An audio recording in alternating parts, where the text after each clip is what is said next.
A section with a lot of corners, a fast right-hander, and an even faster left-hander.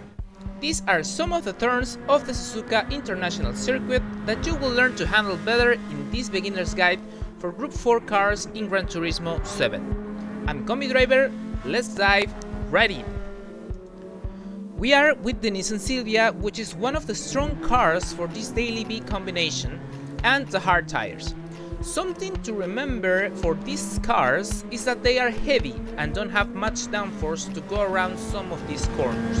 Now, turn 1 is a combined corner that has two braking moments. For this one, we are going to use for reference the 50-meter board. You need to locate it as you get here because just before it is the piece of tarmac where you're going to turn and brake. Aim towards the right curve, brake at 70% pressure and downshift to 4th. You can apply a little bit of throttle to keep speed, but then you will have to brake again, up to 50 or 40% and downshift to 3rd to aim for the next right curve. Here I miss it a little bit, but as you reach it, you can start accelerating to get out of the turn, and careful not to go wide as the grass is very unforgiving. The main mistake here is to overestimate the speed at which you can take this curve. Go too fast and the outside curve will come too quickly and it's going to be game over. So to start, turn early, keep your finger on the brake and control the speed at which you are taking the corner. Next, DSs. How to tackle them. Take the car right and just as you pass the changing color barrier, reduce throttle down to 20% and turn left. Go over the curb and increase gas. A second after the first curve, brake at 50% and downshift to 3rd. Again, right the curb. Now, this is very important. Stay on the middle of the track on the way out. Don't go to the left curb on the outside. Staying in the middle will give you a better entry into the next left-hander, and I will show you a comparison. But for this, you just need to go off the throttle for a bit and then turn left, ideally right in the curve. Here I went left on the outside, then I tried to gain speed, but the left corner was already there, so I ended up going wide and losing time. Again, keep the car on the middle, trust me. Now for the anti-bank corner, brake a little bit as you reach the right curb, and use the brake to right the curb first and then the throttle to maintain and then gain speed into Dunlop. For Dunlop, you need to take your car to the right to widen your racing line into the left. As you are close to the edge, turn left, reduce throttle down to 30% and upshift to 4th gear, which will give you a more steady run through this corner.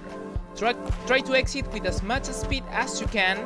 Careful not to go into the gravel trap on the right. Coming up next, the Degners. For Degner 1, remain in 4th and brake before the 50-meter board as the post on the right disappears. Don't apply 100% brakes as you need to turn. Look to clip the curb at the apex, don't go over. This is a fast corner, yes, but don't go too fast or you will risk it losing it as your wheels go over the curb, messing with the car stability. Try to get the car in the middle of the curb and accelerate mindfully. For Degner 2, brake before the end of the curb. A reference is the white tent on the far right disappearing off your screen.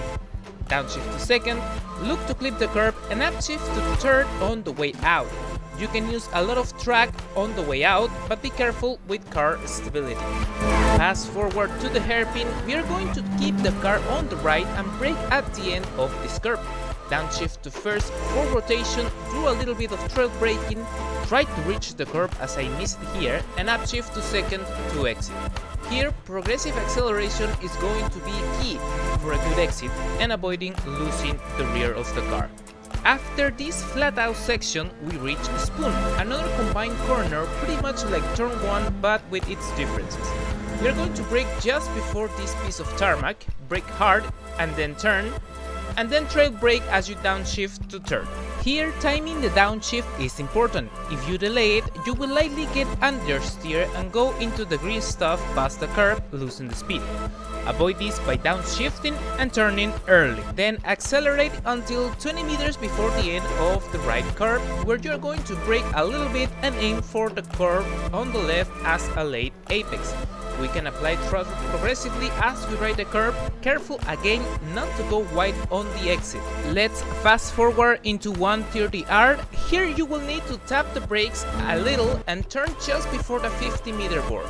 Here it's important to turn in early, aiming to ride the curve on the left and on the way out. Otherwise, you will have to reduce speed and lose time not to go wide. Next is the chicane. Here brake 20 meters before the 100-meter board. It is important to brake hard for a while, downshift to second, and then trail brake as you turn, looking to ride the first curve. Then upshift to third, accelerate and brake a little bit to take the next corner, again riding the curve. Accelerate progressively to avoid losing the rear on the way out. Then approach to the finish line, sticking to the right to shave a couple thousandths of a second. And like that, you finish a lap around Suzuka. Even though this is 2 seconds away from the fastest times in the world, the goal with this guide is to provide a clear base to become consistent, avoid mistakes, and save you some trial and error. From here, the practice you put in will help you improve. Overall, the idea is that you enjoy racing in this combo. That was it from me. If you enjoyed this video, it will mean the world to me if you support the channel by leaving a like and subscribe, as here you will find more GT7 related content. This was Combi Driver. Keep improving and have fun. See you next time.